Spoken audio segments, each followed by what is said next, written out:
अब यहाँ तक आ ही गए हैं तो हमारे चैनल को सब्सक्राइब जरूर करें और नीचे दिए गए बेल आइकन को जरूर दबाएं ताकि हर खबर सबसे पहले पहुंचे आप तक। नमस्कार, मैं हूं आकर्षण उपल और इस समय आप ये सीधी तस्वीरें देख रहे हैं IBN 24 पर। दोस्तों, जो कैप्शन आप पढ़ रहे हैं ये कैप्शन नहीं है, ये लोगों का दर्द है, ये लोगों की आवाज़ है। सुबह से लगभग 100 से ज़्यादा फ़ोन मैं ना केवल करनाल में बल्कि पूरे हरियाणा से सुन रहा हूँ और वो फ़ोन सुनकर मुझे बहुत ही ज़्यादा दुख, बहुत ज़्यादा अफसोस हो रहा है कि आखिर जिन लोगों को हमने सत्ता पर बिठाया है, जिन अफसरों को अपने ज़िले का DC लगवाया है, जिन लोगों के हाथ में हमने ये कमान दी है कि वो हमारे बारे में फैसला कर सकें, हमारे बारे में कुछ अच्छा सोच सकें, आखिर वो लोग कर क्या रहे हैं।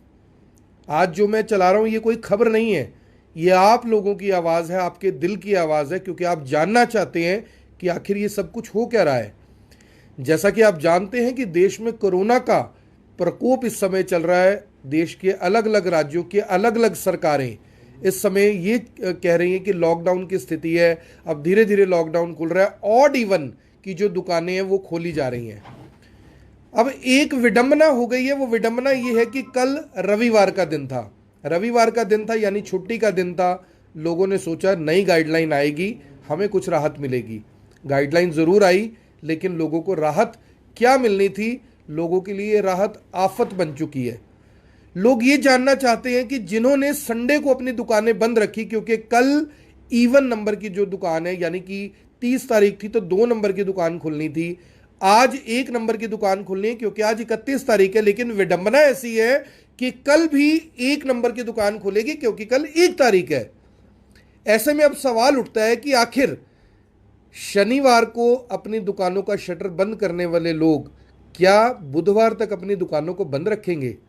ऐसे में सवाल उठता है कि क्या सरकार के जो नुमाइंदे, हमारे जो विधायक सत्ता के अंदर बैठे हैं, जिन्हें हमने मंत्री बनवाया है, जिन्हें हमने विधायक बनाया है, सांसद बनाया है, क्या किसी का दिमाग काम नहीं करता?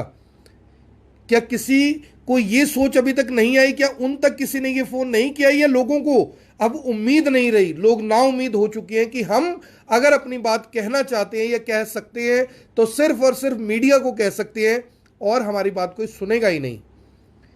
कल रविवार का दिन था, लोगों ने दुकानें बंद की हुई थी। आज 31 तारीख है, 1 नंबर की दुकान खुलनी है। कल फिर 1 जून है, फिर से 1 नंबर दुकान खुलनी है। अब लोग जानना चाहते हैं कि आखिर वो करें तो करें क्या।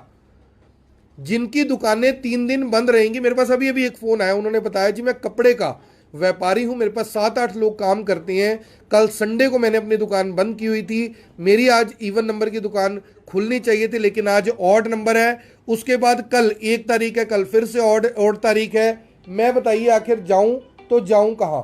समझ रहे हैं आप? यानी कि उस व्यक्ति को ये भरोसा हुआ कि मैं किसी और के पास जाऊंगा तो शायद मेरी सुनवाई नहीं होगी, अगर मैं किसी और के पास जाऊंगा पता नहीं मेरी बात को सुना भी जाएगा या नहीं सुना जाएगा, अगर मैं किसी को ट्वीट करूंगा, किसी को मैसेज करूंगा, पता नहीं कोई मेरी बात सुनेगा या नहीं सुनेगा, तो क्यों ना मैं अपनी बात मीडिया के जरिए सरकार तक पहुंचाऊं। भाई उसकी बात ठीक थी, लोग अपना विश्वास खो चुके हैं, नेता अपना विश्वास खो चुके हैं। जिन नेताओं को भारी भरकम वोटों के साथ आपने, यानी कि वोटों में तोलकर आपने संसद में भिजवाया, विधानसभा में भिजवाया, वो लोग आपके किसी काम नहीं आ पा रहे।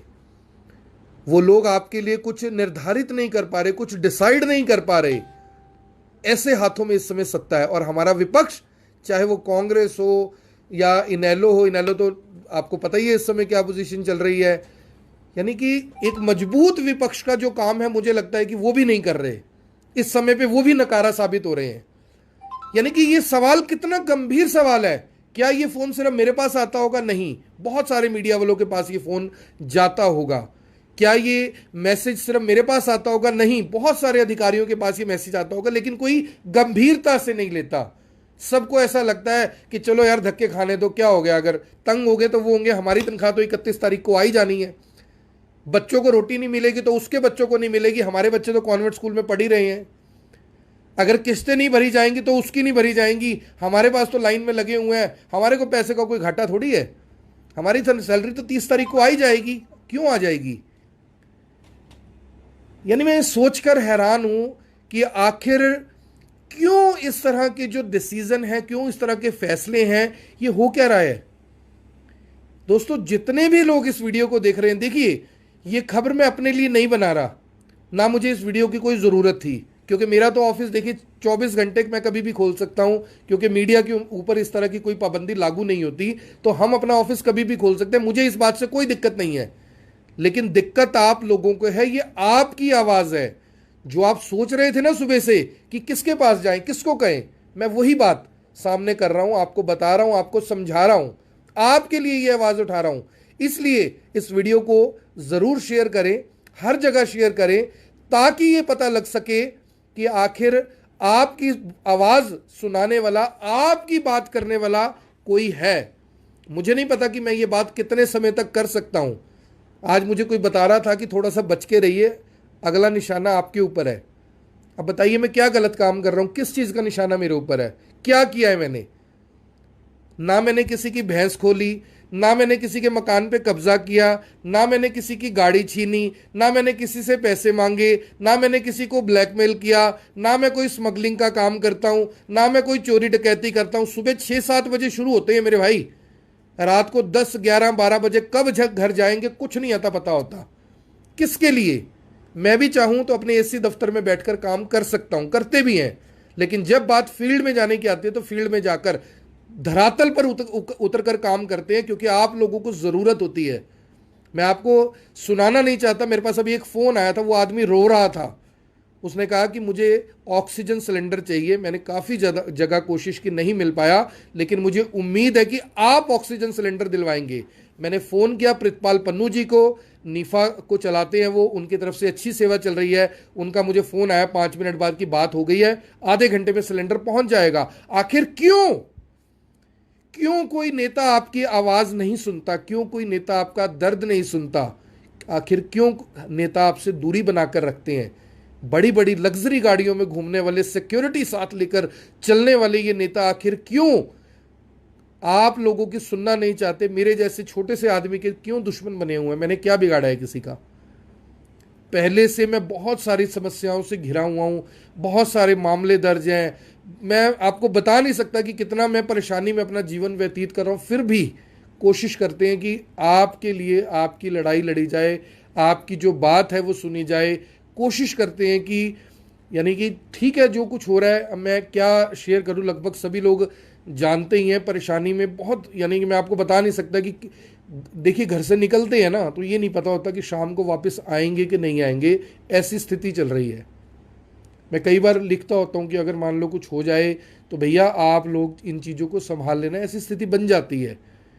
और मुझे कई लोग, यानी मेरे स्टाफ के लोग भी कहते हैं, मेरे दोस्त भी कहते हैं कि यार आपने क्या लेना है, अपना आराम से घर बैठो, क्या कुछ कर रहे हो ये। लेकिन नहीं बैठा जाता दोस्तों, ऐसा लगता है कि नहीं, किसी को मुझ पे विश्वास है, किसी की मैं उम्मीद हूँ, कोई आखिरी लाइन में खड़ा हुआ व्यक्ति मेरे को देख रहा है कि ये मेरे लिए कुछ कर सकता है, और मैं कोशिश करता हूँ करने की। मैं ये नहीं कहता कि मैं सबके लिए कुछ ना कुछ कर देता हूँ, कोशिश करता हूँ मैं करने की, लेकिन पता नहीं क्यों ऐसी स्थिति बन जाती है। मुद्दा मैंने कुछ और शुरू किया था, घूमते घूमते पता नहीं मैं क्यों इस तरफ आ जाता हूँ, भावुक हो जाता हूँ, इमोशनल हो जाता हूँ, क्यों ऐसी स्थिति बन जाती है।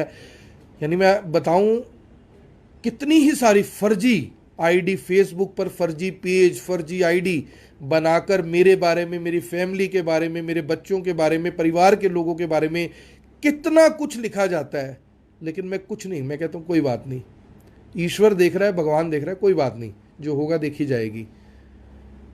लेकिन फिर भी कुछ लोग ना जाने क्यों दुश्मन बने हुए हैं, और मैं उनसे ये ज़रूर कहना चाहूँगा कि भैया अगर आप कुछ करना चाहो, पीठ पे गोली मत मारना, अगर हिम्मत हो तो छाती पे ठोकना, मैं खाने के लिए तैयार हूँ। पीठ पे हमला मत करना, कोई ऐसा गलत काम ना करना जिससे लोगों पर से, सरकार के जो लोग सरकारों पर विश्वास करते हैं उनका विश्वास टूट जाए। ऐसा कोई काम नहीं होना चाहिए। अगर आपका मन हो तो भैया छाती पे गोली मारना, खा लेंगे, कोई दिक्कत नहीं है। तो आप सभी से मेरी अपील, जो भी लोग इस वीडियो को, इस खबर को देख रहे हैं दोस्तों, इसे ज़रूर शेयर करें। मामला ऑड इवन का था, तो मुझे लगता है कि सरकारों को, अधिकारियों को इस तरफ सोचना चाहिए। मुझे ऐसा लगता है कि आज जैसे दुकानें बंद थी, कल भी ऑड वालों की बंद थी, आज भी ऑड वालों की बंद है, तो कल बजाय किसी को बंद करने के, कल अगर ऐसा हो सके, अगर पॉसिबल है, तो ऑड और इवन दोनों नंबर्स की ही जो दुकानें अगर वो खोल दी जाएं तो जाहिर तौर पर दोनों ही संतुष्ट हो जाएंगे, किसी को किसी से दिक्कत नहीं होगी। ऐसे भाईचारे को भी बनाए रखा जा सकता है, काम भी किया जा सकता है। अगर मेरी बात किसी भाई को बुरी लगी हो, कोई कुछ कहना चाहता हो, कोई गाली देना चाहता हो, मेरे भाई मैसेंजर पे दे देना, कमेंट्स में मत लिखना। बहुत सारे लोग, महिलाएं भी देख रही होती हैं, बुजुर्ग भी देख रहे होते हैं, बच्चे भी देख रहे होते हैं। अगर किसी को मेरी बात अच्छी ना लगे तो आप मेरे को गाली भी दोगे, मैं सुनने के लिए तैयार हूँ। मैसेंजर पे दे देना, मेरा फ़ोन नंबर सबके पास है, उस पर फ़ोन करके गाली दे देना, कोई दिक्कत नहीं है। लेकिन मेरी आपसे ये अपील है कि आप यानी कि कुछ भी अगर मुझे कहना चाहें तो मुझे मैसेंजर पे कह दें, कमेंट बॉक्स में ऐसा मत लिखिएगा। कई बार महिलाएं देख रही होती हैं, उन्हें बुरा लगता है देख के कि इस तरह से लोग कमेंट करते हैं, बुज़ुर्ग होते हैं, बच्चे भी होते हैं। तो आप सभी से अपील, इस वीडियो को देखें भी, इसे शेयर भी करें। ये सीधी तस्वीरें इस समय आप मेरे ऑफिस से देख रहे थे, मुद्दा कुछ और था, पहुंच कहीं और गए, लेकिन चलो कोई बात नहीं। तो आप सभी से अपील, इस वीडियो को देखें भी, इसे शेयर भी करें, और हमेशा की तरह कुछ ना कुछ लेकर आपके बीच में आते रहते हैं। कई बार खबरें लेकर आते हैं, कई बार अपने दिल का जो दर्द होता है वो ले आते हैं। मैं भी अब किससे शेयर करूं? परिवार में तो कोई है नहीं जिससे शेयर किया जाए, परिवार के लोग परेशान हो जाते हैं सुन के। तो आप लोग हैं जो थोड़ी बहुत सुन लेते हैं, थोड़ा बहुत सपोर्ट कर देते हैं, मोटिवेशन दे देते हैं, आगे बढ़ने की प्रेरणा देते हैं, इसलिए आप लोगों से कई बार जिक्र हो जाता है। इसीलिए कई बार इमोशनल सा होकर कुछ ना कुछ पता नहीं क्यों बोल देता हूँ। तो आप सभी से अपील, इस वीडियो को देखें भी, इसे शेयर भी करें। आप देख रहे हैं IBN24, मैं हूँ आकर्षण उपल करनाल से, आप सभी के साथ लाइव। धन्यवाद।